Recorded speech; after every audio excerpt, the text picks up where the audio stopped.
only TV program now equipped with the mobile Skycam. Hal, let's take a look at the mobile Skycam shot, can we? There's the stationary shot. There it goes. Unbelievable.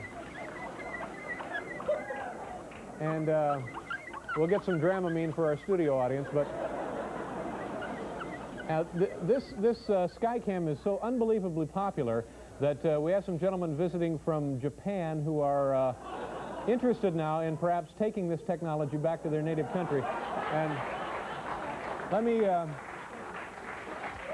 just take a second here to introduce them to you. Mr. Tom Matsusaki. Mr. Matsusaki, nice to see you. Mr. Matsusaki is with the Tokyo Broadcasting System, and Mr. Joey Ginza of Nippon Television International. Mr. Ginza, nice to see you. And the third gentleman, I'm sorry, I don't have any information on you, sir, but I guess you're here to look at the Skycam as well. Thank you all for being here. It's all right, sir. I'm Francis Racimo. I came to see Phil Donahue. Oh, okay,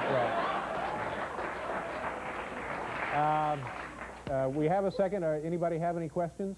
I have a question. Yes, sir. Is Michael Randon supposed to be an angel or ghost on a highway to heaven?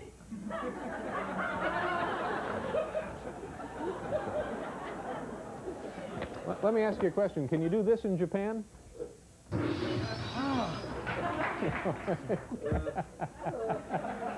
Okay.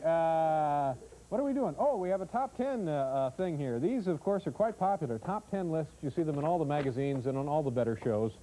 And tonight, this is top 10 frozen dessert novelties, compiled by our home office in Milwaukee. Number 10, no surprise here, it's the Good Humor Bar. Number 9, the Dairy Queen Black and White. Number 8, Frosty Freeze. Number 7, Mr. Softy. Number 6, Dizzy Whip Dip Cone. Number 5, Andy Devine's Arctic Beaver Boys. Number 4, we have a tie with the Slurpee and the Slush Puppy. Number 3, Captain Mike's Frozen Brine. Number 2, A&P Tundra Wads. Ladies and gentlemen, the most popular frozen dessert novelty in North America, Tom Carvel's Ice Monkeys. Well, you know, the big summit talks in Geneva are upon us, and we've prepared tonight a quiz to help us all learn more about the current events swirling about the globe these days. And here it is. You can take this test at home and then compare answers with your neighbors at work tomorrow. Assuming you and your neighbors work at the same place.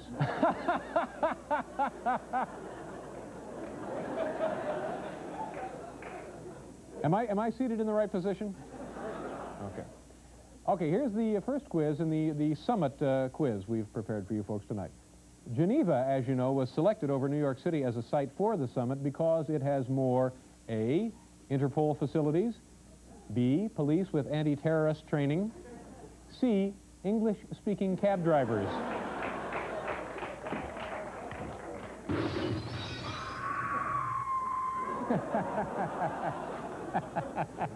The little comedy helper there, a little comedy extender. That's right, we'll get every last laugh out of this nonsense. Number 2, experts concede that the Russians are far ahead of us in A, land-based missiles, B, nuclear submarines, C, average size of women's ankles. Oh yeah, you're pretty offended by that, aren't you?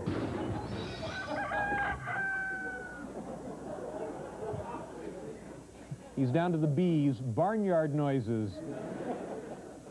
Number 3, Gorbachev has reached his present position of leadership by A, ruthless behind-the-scenes machinations, B, brilliant performance in earlier positions, C, not dying.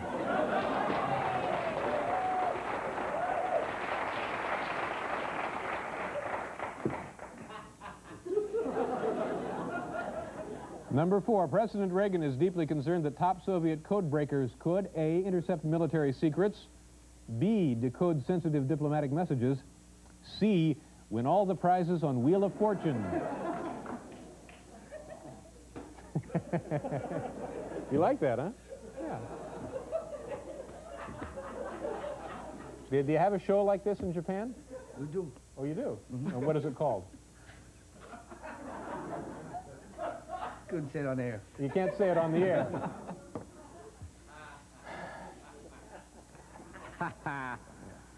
Number 5, despite their many disagreements, Reagan and Gorbachev both deplore A, hijacking of the Achille Lauro, B, kidnappings in Beirut, C, girls who tease.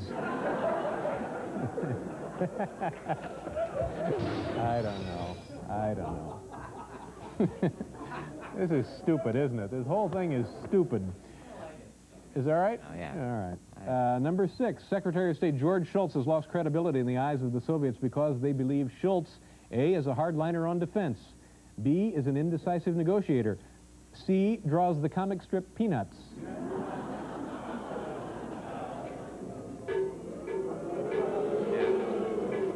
Let me point something out here. They're not booing, they're saying, Dave, Dave.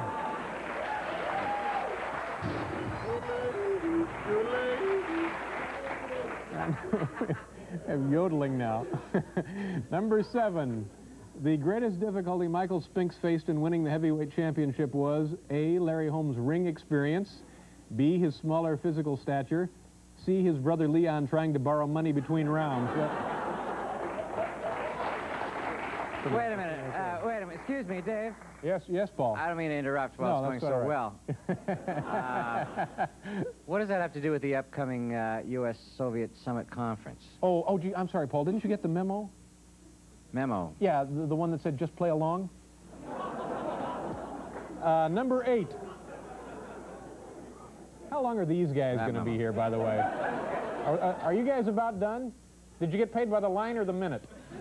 Oh, yeah, now he's doing a little business here. Well, if I can't boost that up into another category, make a couple extra bucks.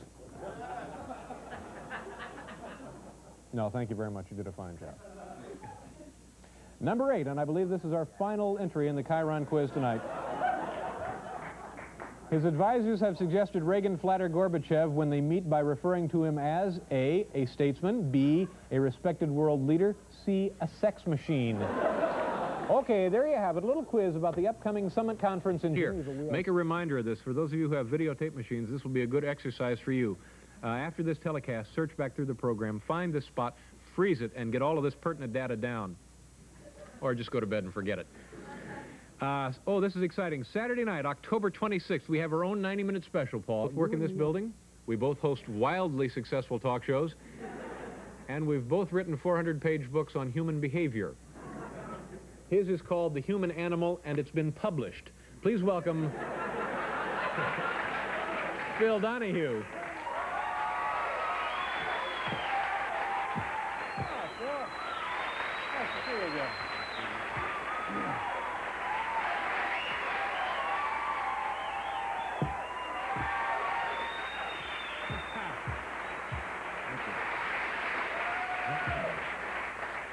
They love you. Here, they love you. You get that everywhere you go? People are that crazy about it. Not in the lobby and not out on Fifth Avenue. This is very nice to hear. Nice to see you again. Now, you were here about 9 months ago. 8 or 9 months ago, was it? December, roughly? Yes. Yeah.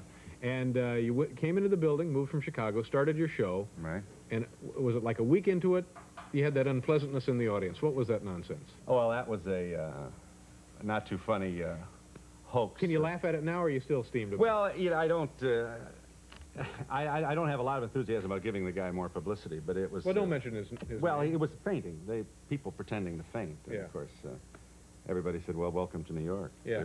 But at first there was all sorts of rumors that it was something in the ventilation system. Well, it scared me. I thought it was catching. You know, you can. There's a sympathetic response that some people, if enough people faint. Yeah. A lot of people. But it must have been really annoying at the time. Well, I still snap my head. I still, when there's a noise in the studio that's not explained, it shook me. Oh, yeah. More than I realized that it did. Yeah. Well, I got all kinds of information here about you in the newspaper. This is from the Washington... No, I'm sorry. This is from the New York Post. It must be true. It says here, you were on Larry King's cable news network program. Yeah. And you're talking about possibly being a political candidate. Did I say that? Well, let's see what it says. Yep, I won't have to spend $1 million on a campaign, you said, and be beholden to anyone because I already have the name and face recognition, said Phil. Yeah, I said, wouldn't it be interesting to go to Washington beholden to nobody? Yeah. And it'll make people in Washington chuckle. But I'm very flattered at at the thought that somebody might think it'd be a good idea for me. We should say that that the idea does not get a standing ovation everywhere, and I have no plans to run. But in the back of your mind, before you fall who asleep wouldn't at want to night. be? What young American boy wouldn't want to be in Congress? Yeah. Marla would like to see you run, wouldn't she? Or a young American woman be in Congress. But that does raise an interesting question, because you really have done 19... How many years have you been on the show? 18 years. 18 years of campaigning behind you already, in essence. But I think the kind of show I do brings with it its own baggage. I don't kiss a baby and wave a flag every day, and I think I am telling you the truth when I say I do not consider myself a shoo-in for elective office by any means. So whether that happens, I'd like to get a couple of more bucks in the bank. You know, I got bills to pay. Yeah, that's what you say now, but what about after a couple of drinks? Well, you never know. You know, by the way, I wanted to thank you for having me on your show. I got a lot of response. People said that the people I normally don't hear from, and they thought it was a real nice show, and thank you very much for that. And we reran it, I'll tell you. Yeah, I we appreciate run with that. the winners. You know what I like? The woman at the end, the very last question, after all of these people have been very nice, very pleasant, and inquisitive about things that really didn't make too much difference. One woman said, I have a question. Why are you here?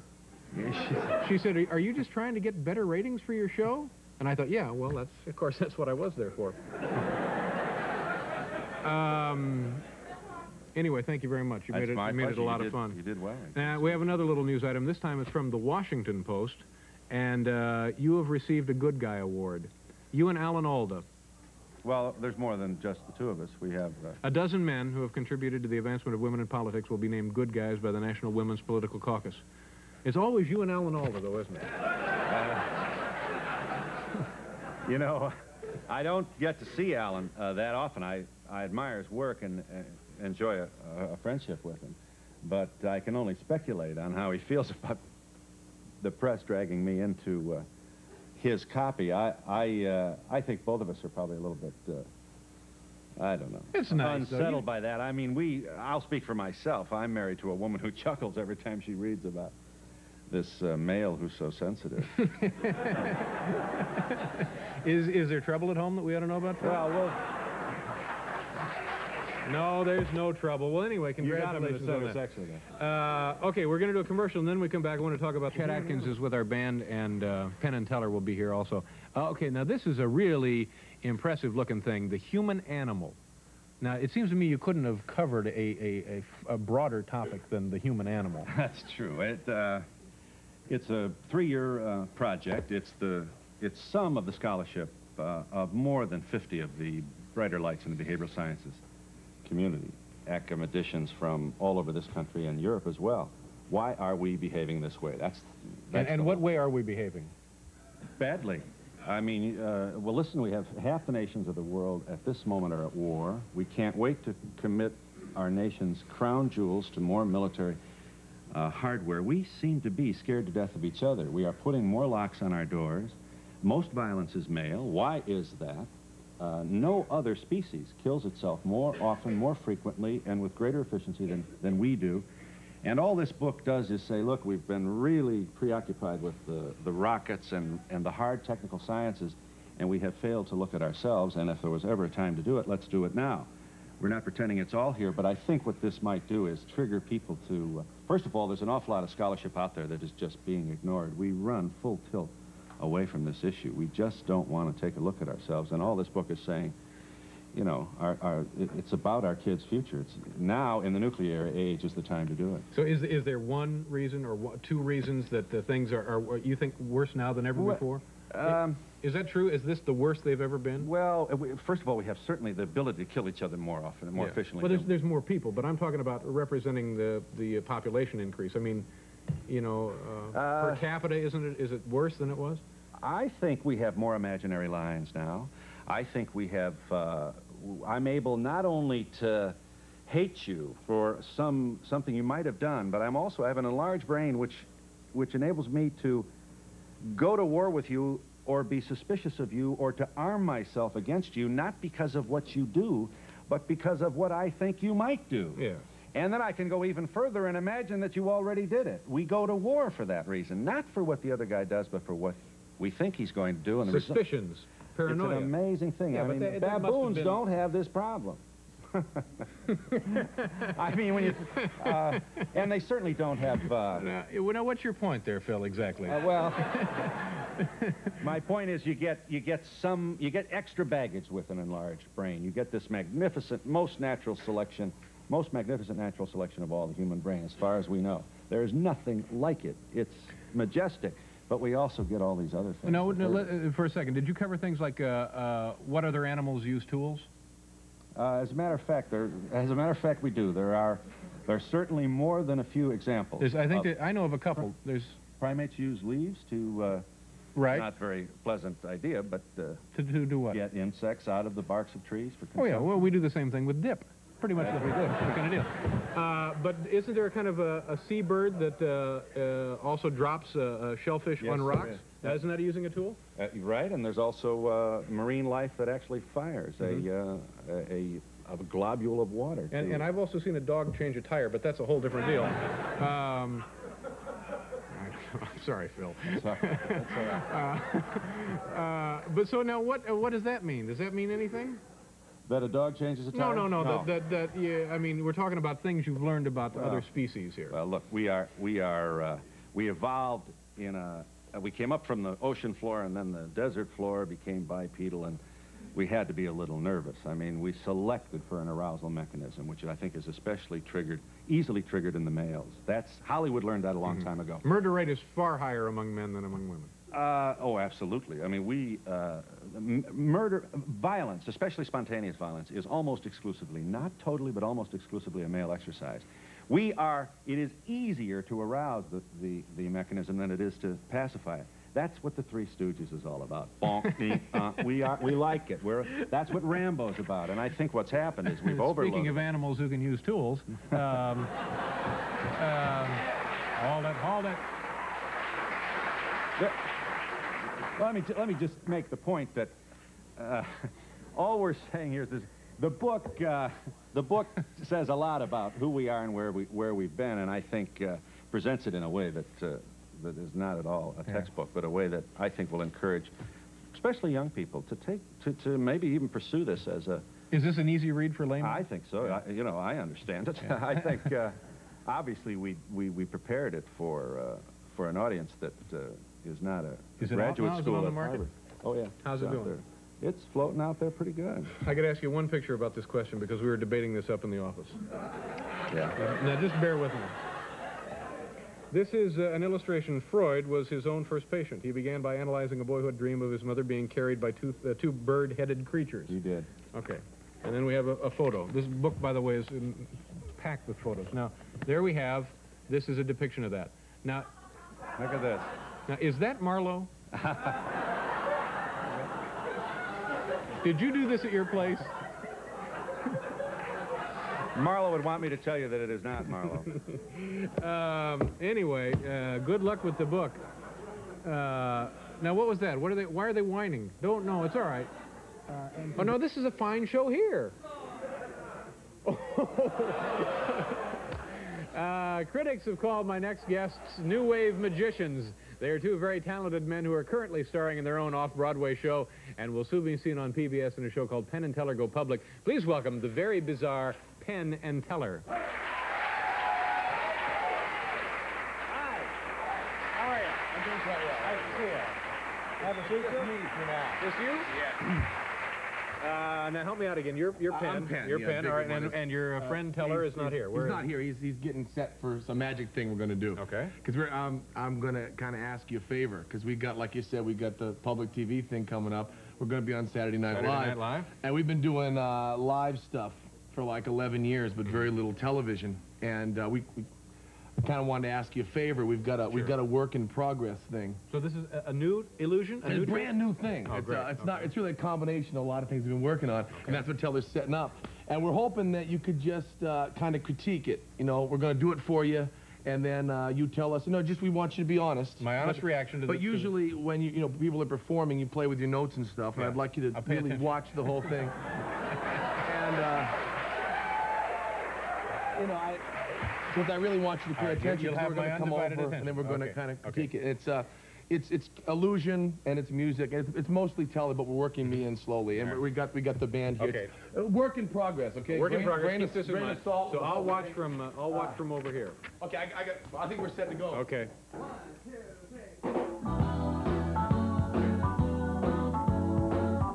Tell her. And do you believe in magic? Magic. Magic.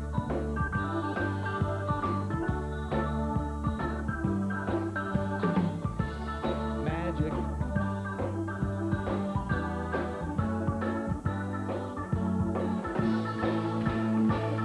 You believe in magic.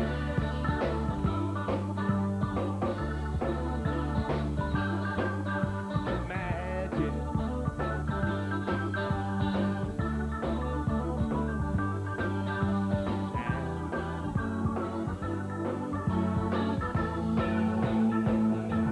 Believe in magic.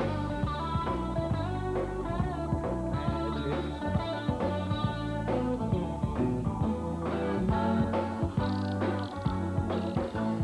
Magic.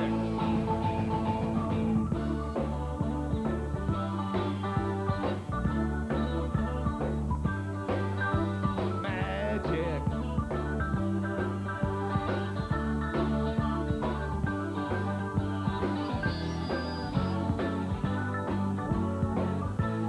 Do you believe in magic?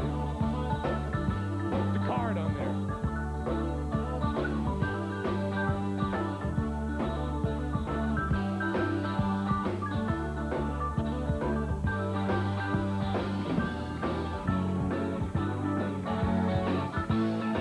You believe in magic?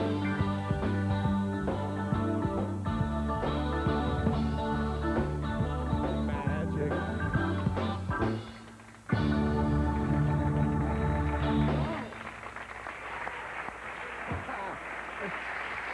We didn't really, Nice. Yeah. we didn't really learn the whole song. The song, that's So normally you'd be singing there. Well, we're going to rewrite the words because Oh yeah. Teller's got the bunny. Yeah. He's going to rewrite. Bunny okay? Yeah, bunny's fine. That's loaf dish, David. That's the bunny loaf dish. Okay. See, David, the song is about love and young girls. Yeah. It's about young, Nice job. love and young girls and stuff, Right, and we yeah. wanted to be more about flowers and birds and things. yeah. So we got some categories here. We got style, execution, clarity of themes, relevance, unity, overall visual beauty, and originality. What'd you think of the style? Teller's got a pencil here. Well, you know, I don't know that much about style of magicians, but I just, you know, the word lame comes to mind.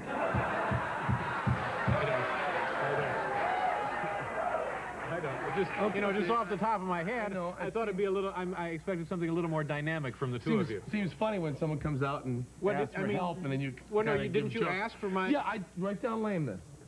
Okay, what can we do to improve it then? Well, just a little, you know, cutie. Okay, a little bit cutie. Write little down cute. cutie. Execution. Could you see him stealing the stuff out of his pocket? I saw a lot of stuff taped to the back of his suit. There's not. Okay, there's only two things taped. Well, to the back I did. I saw two. Okay, things. because the rabbit.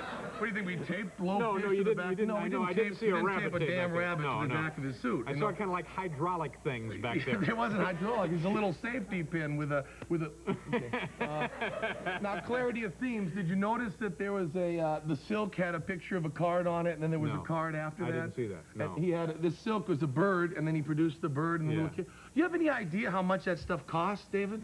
Like under $7, I guess. No, wrong. No, I'm telling you. We went to Tannen's Magic Store. The little bird cage was Yeah. $129.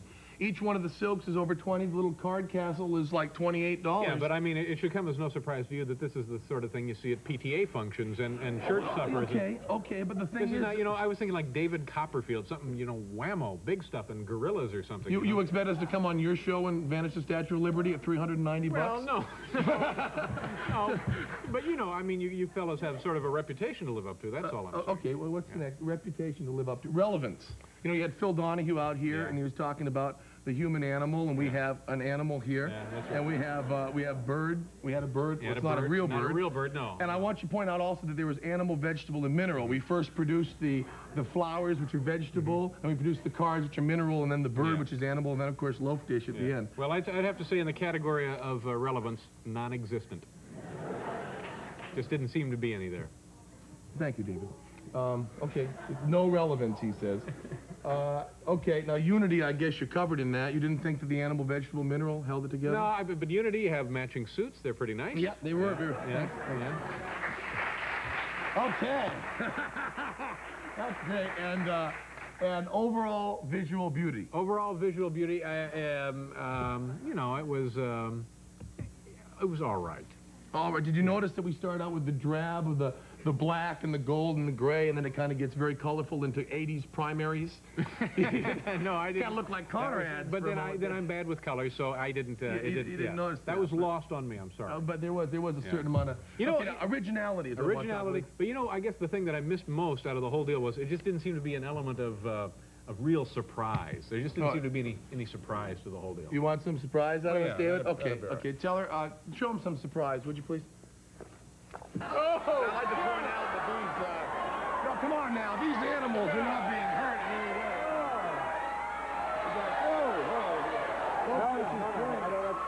Now, we cleared this. That's fine. We cleared this with the SPCA, David. Dad, now the bunny is eating them. No, that's it. That's it. These are not being hurt. These insects are not being hurt in any way. We've cleared this my. with the SPCA. Oh, my. We just wanted to give you a little surprise. These, David, these here, they'll hiss at you. Yeah. They'll hiss at you, these here. Don't you boys own any raid at your place? These Ooh, God. Okay, gosh, it was nice to have you gentlemen Great back to with be us. out here. Thank you very much. Penn. Thanks much, Penn. And Keller. Thank you. But we still got a layer of them down here. Thank you very much. Just like home, isn't it? Well. Oh, Barbara, don't stand on him. Oh. The other night, my next guest was